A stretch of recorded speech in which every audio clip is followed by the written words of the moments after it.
Paulo Dallanora Macedo, junte-se a nós, nosso correspondente na Europa. Cadê você? Está aí já? Pronto. Olá, tudo bem? Tudo bem, bom dia para vocês. Bom dia, Olha, Paulo.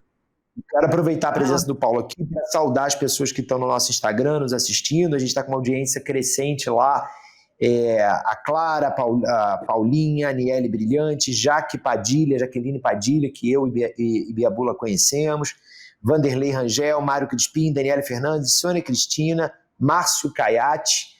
Estamos com quase 1.000 pessoas no total ao vivo com a gente, no Twitter, uma audiência bem grande. Aqui, Paulo, no YouTube, somados vertical e horizontal, mais 200 pessoas. Então, em várias plataformas, para começar a sua participação, vamos falar da validação do acordo União Europeia-Mercosul pela Comissão Europeia, que foi a razão que fez a gente te convidar hoje, né, o seu dia aqui no Matinal às segundas-feiras, mas hoje a sua participação foi principalmente em função disso, mas acabou que a gente vai falar de outros assuntos também. Explica, por favor, Paulo, em que pé que entra agora esse acordo que é tão importante para a economia brasileira, para a economia europeia também, a economia dos dois blocos, né, do Mercosul e da União Europeia, principalmente nesse contexto de tarifaço. O texto agora vai para os países membros da União Europeia aprovarem, né? Mas a expectativa é de aprovação, não é? Precisa de maioria simples, certo? Explica, por favor, essa tramitação e o prazo. Quando que deve sair essa aprovação por parte dos integrantes da União Europeia? Bom, isso resgata uma conversa que a gente já teve aqui, salvo engano, daquela negociação que Trump fez com a von der Leyen, né, que é a presidente da comissão. Ele estava achando ali que estava negociando com a rainha da Europa, o presidente da Europa. A Europa não é os Estados Unidos da Europa, aliás, como Durão nos disse, né? A Europa é uma composição de vários países que tem um parlamento. Esse parlamento é eleito, imagine o parlamento do Brasil, só que o da Europa é eleito proporcionalmente entre os países. Então, o que aconteceu agora, a primeira etapa foi a comissão negociou o acordo e fechou as bases do acordo no começo do ano lá com o Mercosul, e agora essa segunda etapa foi o parlamento chegar ao texto final, né? Então, o Parlamento Europeu, que tem mais de 500 membros, representantes de Portugal, Itália, todos os membros têm proporcionalidade, aprovaram o texto final, que é o detalhe do contrato, vamos dizer assim, da coisa pequena.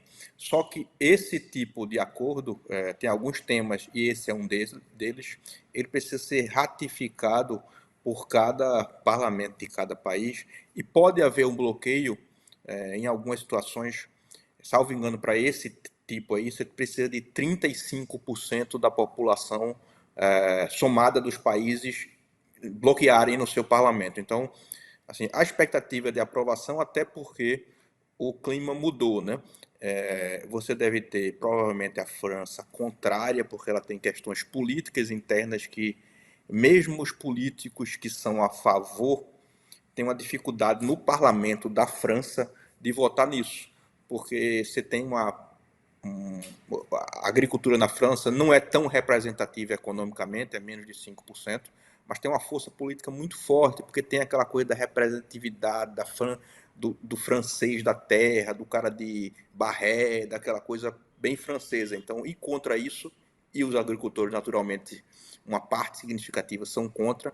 Então, e contra isso, e contra a França profunda, isso não vai conseguir aprovar. Mas, por outro lado, a expectativa é que a França não esteja fazendo assim um lobby muito forte, porque ela sozinha não tem 35% da população europeia, né?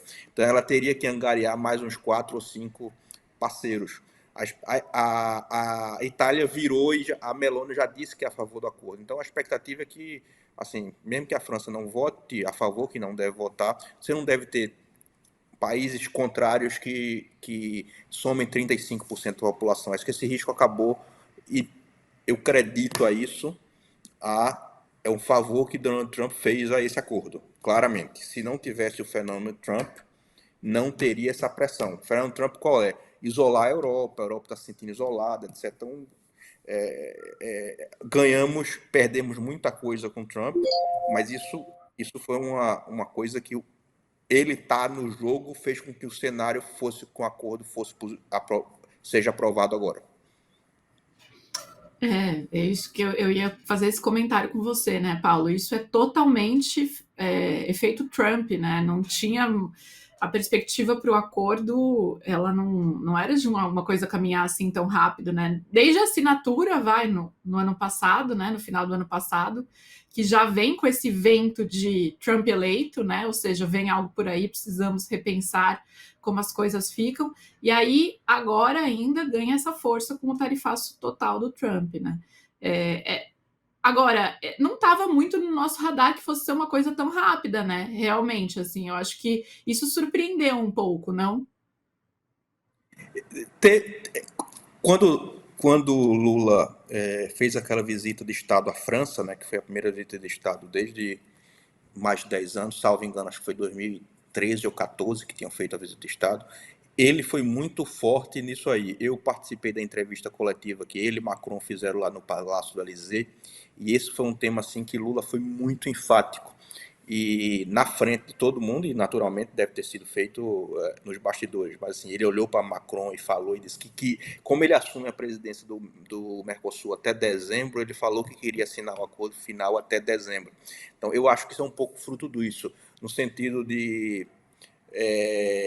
ter tido um acordo ali para dizer, eu sei que vocês não vão aprovar isso, que é impossível. Macron é favorável ao acordo, dá para sentir isso. Macron é favorável ao acordo, o discurso dele é de favorável, mas ele sempre como eu sou a favor, mas eu não posso dizer que eu sou a favor, porque tem essa questão dos agricultores que tem um peso político muito forte. Então deve ter tido um acordo para dizer assim, vocês vão votar contra aqui, não tem jeito, mas assim, parem de bloquear. E a França é uma força importante no Parlamento Europeu, se ela não quisesse, dava uma cansada de tempo, e parem de arrumar outros aliados para ver se, quando for para a votação individual nos parlamentos, passa. Então, assim, faça sua posição política, que quer ser contra, aqui no país vai votar contra, mas libera o negócio. A minha sensação é que destravou aí. Uhum. A França era o grande, todo mundo do mundo diplomático dizia, a França era o grande impacto. Se Macron disparou ali telefonemas, orientações para dizer, a gente vai votar contra, mas libera e não vamos mais bloquear isso, não. Uhum. Foi ali o momento que travou o negócio.